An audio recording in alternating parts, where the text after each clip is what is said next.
Takakeisho looked corrodingly rusty at yesterday's all-stables practice. This was the only win he got. My apologies to my patrons. There was one bout of his I didn't film, and his score was actually 1-5. Those were his first practice matches since the tournament in March. With pectoral barely healed and neck pain ringing on, he will not yet commit to May. Terunofuji, though, looked even worse. Not even up for chest lending.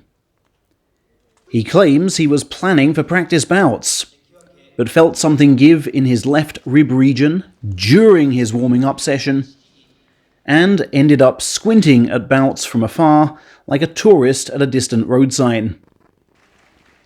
The impression he gives is that sitting out May is not an option as of now, even though there seems no external pressure for him to compete.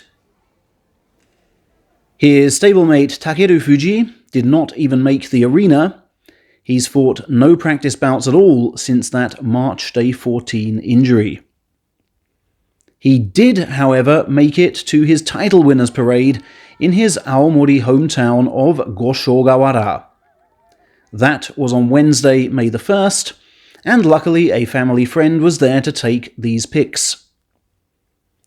Around 55,000 turned out in total, swelled by outsiders clearly, for that's more than the local census count.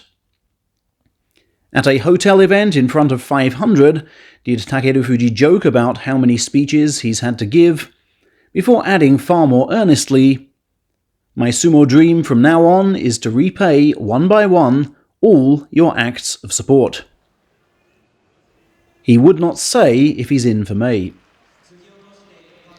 Possibly out now, we've learned just today, is luckless Asanoyama, who has not been seen at any event since tweaking his knee last Thursday. His master, Takasago, has said, "It's been all treatment since last week. He hasn't been able to train.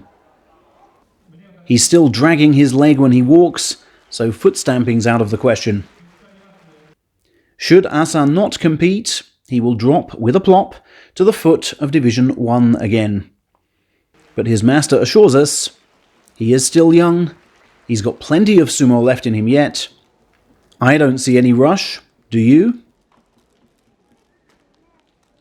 Asked to reflect on All Stables practice, attended by 2,500 fans, Sumo Chairman Hakkaku said, "I didn't feel the tension. It was all too relaxed for my liking. I guess in the current climate, with all this increased scrutiny on compliance, coaches feel they can't go too hard on the men for fear of getting called out."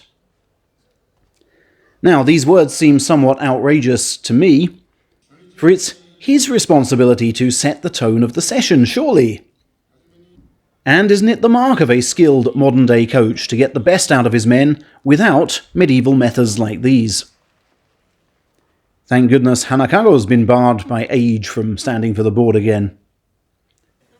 Gifted coaches, like this man here, exhort their men to push themselves more with authoritative encouragement. And even, in Oshima's case, justify what they're doing to fans. "Oh, come on, you call this bullying?" Oshima laughingly asked of the front row seats in Tokorozawa. "All he's doing is carrying a rice bag, much like you do when you're shopping." Could Chairman Hakkaku also take note that the problem is not public sessions, but what goes on behind stable doors? Finally, in terms of medicals then, Cor Motomura has breezed through his and, perhaps with an extra tuft of hair, grown an extra half centimetre, taking his height to 160 exact. He will therefore not be the first sub-160 wrestler to debut since the war. And World Heavyweight Amateur Champion Naoya Kusano has been okayed to debut in May at Makushita 60 equivalent. "My first Isegahama sessions have been a baptism of fire," he said. "The top men's strength and angles of impact are different league to what I've been used to. My former Nihon Uni colleague Takerufuji warned me I'd find it tough at first, but he also insists I'll get used to things. I want to pinch all the know-how I can while observing my salaried seniors, then catch them up in a flash. Oh, something tells me he'll do just that.